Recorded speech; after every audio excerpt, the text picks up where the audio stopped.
Mesdames, Messieurs, bonjour et bienvenue sur notre chaîne YouTube. L'information vous place au sommet du monde. Alors, si vous êtes nouveau, abonnez-vous et cliquez aussi sur la cloche de notification pour ne plus rien manquer. On commence. La décision du gouvernement malien d'expulser le représentant spécial de la CEDEAO n'a pas été du goût du regroupement Action républicaine pour le progrès ARP. Dans un communiqué rendu public le 26 octobre 2021, au lendemain donc de la note gouvernementale expulsant le diplomate sous-régional, le regroupement a dit regretter la posture ainsi prise par les autorités de la transition à un moment où notre pays a plus que jamais besoin de l'accompagnement de la communauté sous-régionale pour un retour rapide à l'ordre constitutionnel. Nous vous proposons ici l'intégralité du communiqué.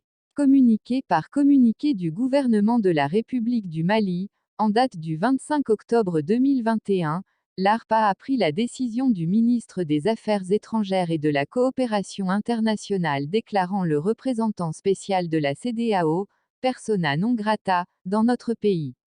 Les motifs évoqués pour justifier cette décision extrême et regrettable sont loin de convaincre les observateurs avertis.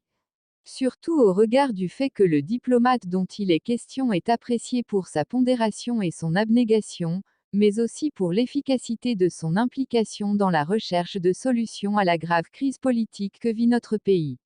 Au demeurant, l'ARP prend acte de la décision du gouvernement malien tout en affirmant qu'elle ne reflète nullement le sentiment de la majorité du peuple malien.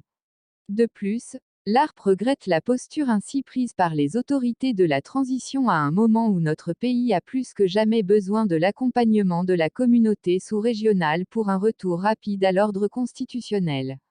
Remerciant la communauté internationale dans son ensemble pour son assistance, l'ARP invite les autorités de la transition à privilégier le dialogue et la concertation avec les amis du Mali dans le contexte actuel.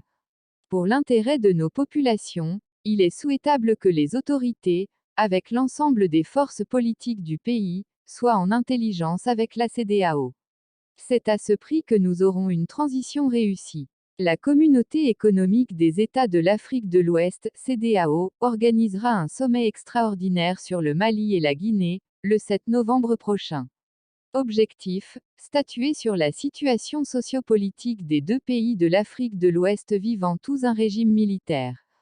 Les chefs d'État de cet espace ouest africain examineront principalement l'évolution de la transition en Guinée où une délégation s'est rendue vendredi et la situation au Mali où le délai de la fin de la transition devient actuellement un vrai suspens.